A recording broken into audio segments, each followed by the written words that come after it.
জাতীয় ক্রিকেট দলের সাবেক অধিনায়ক ও সাবেক সংসদ সদস্য মাশরাফি বিন মুর্তজাকে নিয়ে সামাজিক যোগাযোগ মাধ্যমে সমালোচনামূলক পোস্ট দিয়েছেন জাতীয় নাগরিক পার্টি অর্থাৎ এনসিপির উত্তরাঞ্চলের মুখ্য সংগঠক সার্জিস আলম।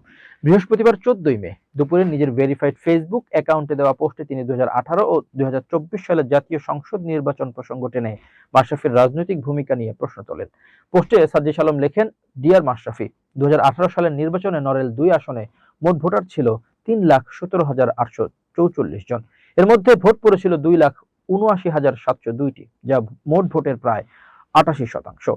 ওই নির্বাচনে নৌকা প্রতীক নিয়ে প্রতিদ্বন্দ্বিতা করা মাশরাফি বিন মুর্তজা পেয়েছিলেন 2,71,210 ভোট। তার নিকটতম প্রতিদ্বন্দ্বী ধানের শীষের প্রার্থী এজেডএম ফরিদুজ্জামান পান 7,883 ভোট। এই ফলাফল উল্লেখ করে সার্জিস লেখেন, যেদিন আপনি এই স্যারডন ব্যাটম্যান মার্কা রেকর্ড ভোট নিয়ে হাসিমুখে এমপি হয়েছিলেন, নড়াইলের বাইরে নিজের কবর আপনি সেদিন নিজেই খুঁড়েছিলেন ভাই।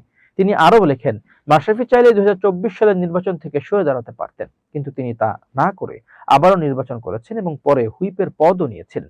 পোস্টে সার্জিস আলম আরো লেখেন, সারা জীবন ম্যাচ ফিক্সিং এর বিরুদ্ধে দাঁড়ানো আপনি যখন নিজেই ভোট ফিক্সিং এর লোভে পড়েছিলেন, সেদিনই আসলে নয়েল এক্সপ্রেস লাইনচ্যুত হয়ে গিয়েছিল। পোস্টের শেষাংশে তিনি লেখেন, সরি ভাই। এদিকে সামাজিক যোগাযোগ মাধ্যমে পোস্টটি ঘিরে ব্যাপক আলোচনা সমালোচনা সৃষ্টি হয়েছে। তবে এই বিষয়ে এখন পর্যন্ত মাশরাফি বিন মুর্তজার কোনো প্রতিক্রিয়া পাওয়া যায়নি।